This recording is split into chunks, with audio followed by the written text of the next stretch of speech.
know, I'm Colombian. I'm in a community meeting. It's La Junta de Acción Comunal. I'm just 5 years old, and I see my mom leading this meeting. There are all kinds of people in my house. She always offers coffee. Mostly the leaders who are in this meeting are men. There is Abraham, he was studying for pharmacy school. Aniba is the shoemaker. Armando is the funeral home owner. And Dalmiro the painter. But the clear leader of all of this is my mom. Woo! They call her Madre Elsa.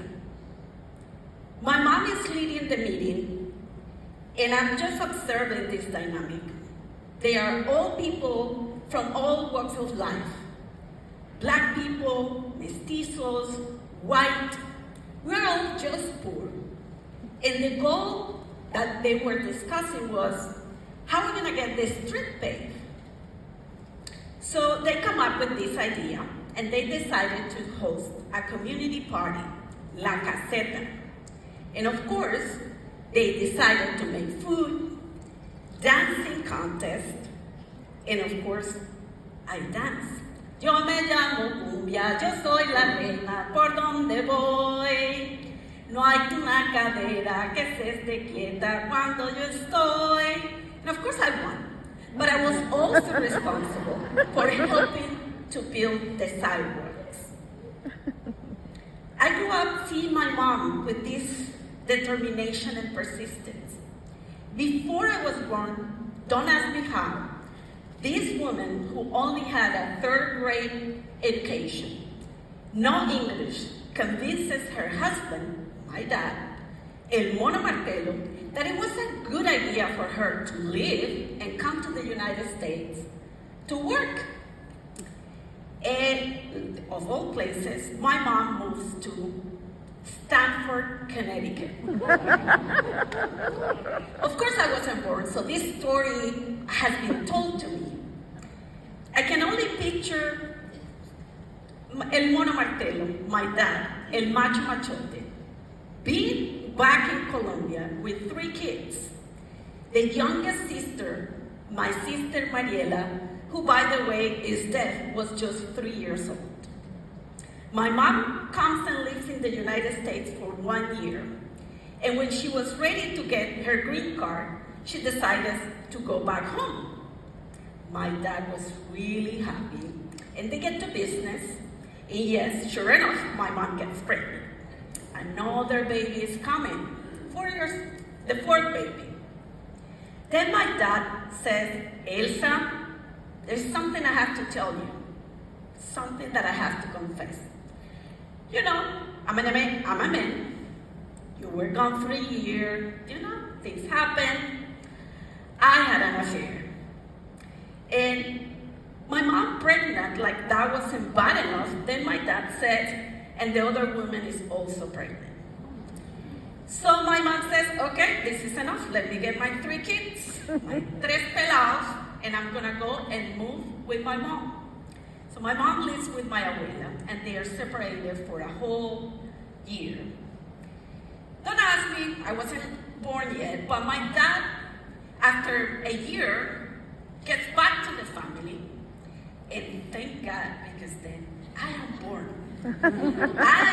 I represent the bridge and the reconciliation and healing for my family. I bring the family together. So, of course, this is my life story. I grew up seeing communities. So I went to school in another city in Colombia called Cali, where I studied communication, and from there I moved to Mexico City to get my master's degree. And one day, because of course you are so close to Gringolandia, I have to come to visit El Raton. So I come to Orlando and I'm happy with Mickey Mouse, and I remember that I had a friend from college that lived somewhere in Florida, Jacksonville? Okay, yeah, Jacksonville. So she says, no, you have to come. She rented a car, I drive, I come to Jacksonville. We, haven't seen each other for many years. She's happy. My friend was Judy, the editor of the Hispanic newspaper, and she says, I am gonna take you, every time somebody comes to Jacksonville, I take them to my favorite place. She takes me to the landing, and I fell in love with the ocean, or so I thought. She said, are you Bobita? That is not the ocean. That's the St. John's River. Oh, okay. And after that, this is when it gets more interesting. She said, and of course, when somebody comes to Jacksonville, I always take them to the best restaurant. She takes me to Hooters. Yes, I am in Hooters. And then, of course, she says, well, let's just have chicken wings. Hooters chicken wings. I felt, besides seeing the vast river, I felt at home because I felt somehow I'm back in Cali, Colombia, where women don't live, they really live very little to the imagination. I felt that.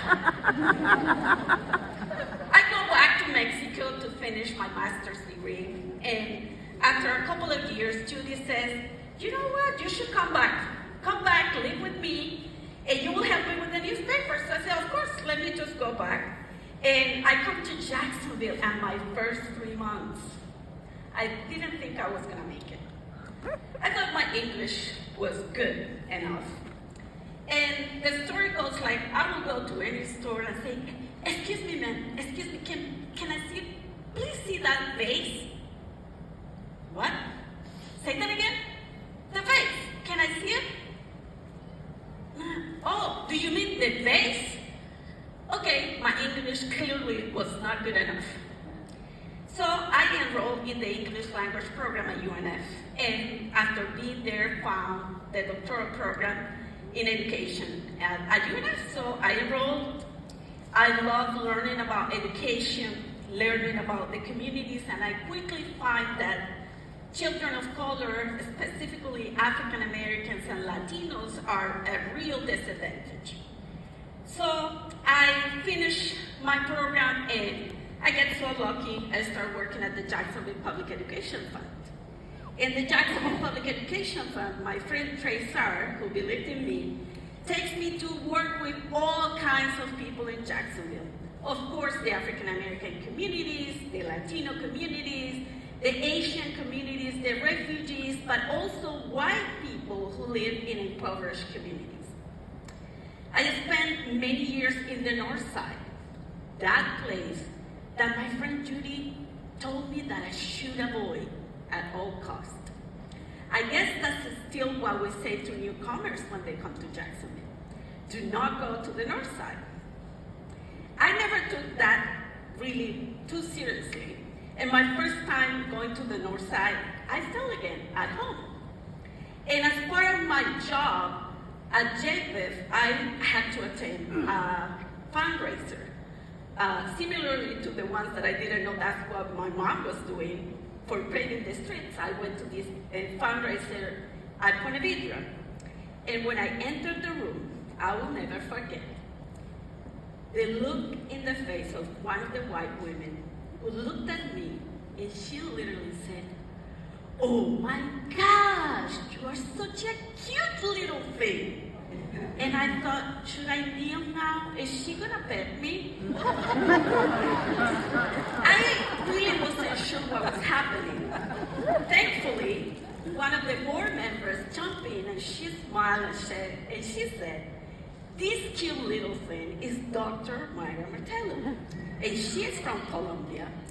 And all these women, in particular the one who almost pet me, looked at me like, really?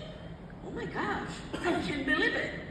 But instead of me getting upset because of the racist comment, I decided that this was a great opportunity to build a bridge. Because at the end, children of color will need the support of wealthy people to really achieve their goals. That night, we collected a lot of big checks. I am a very reflective person. And when I was growing up, I grew up with an absent dad. emotionally absent. So when I turned 40, I decided that it was time for me to build that bridge. I needed to get to know El Mono Martelo. So I decided that instead of going once a year to Colombia, I would go more times, and I would take El Mono to places that he never dreamed of going. One of my favorite memories is dancing with my dad in the streets of Palenque.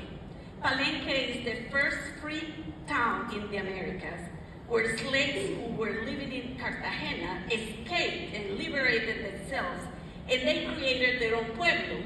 And to this day, they speak a language called Palenquero that is a mix of Spanish, French, Portuguese, and African Bantu. Wow. My dad really loved that, and I treasured that opportunity of getting to know him.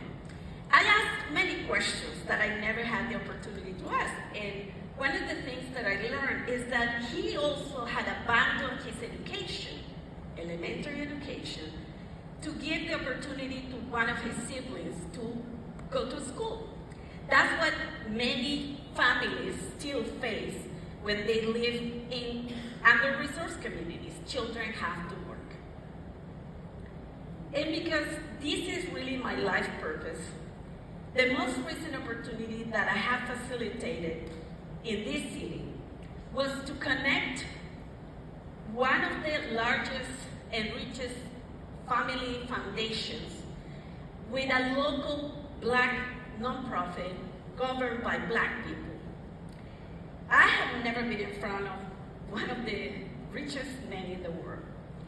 And what inspired me about that conversation was that it was filled with genuine questions, courageous questions, but also brutal honesty. So this man asked this question to two Black leaders. He said, "What do you think that we can do different this time?" And the answer was so beautiful. These two Black leaders looked at him and said, "Trust Black people. We know what we need. We are capable, and we are really ready to solve the issues that we have." And that conversation ended up in being one of the largest investments that is going to happen in Jacksonville soon. You see, building communities is part of my life story. My generous dad and my incredible mom, who today is still at her 81 years old, is still leading community meetings in Colombia. This year, in February, my life changed dramatically. My dad passed from complications of COVID. And with the passing of my dad, part of me also died. I decided that the best way of honoring my dad was to build a garden in my house that I have named Las Brisas, the winds. That's the name of my dad's farm in Colombia.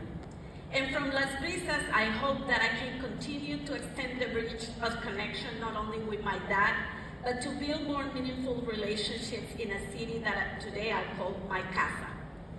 Thank you.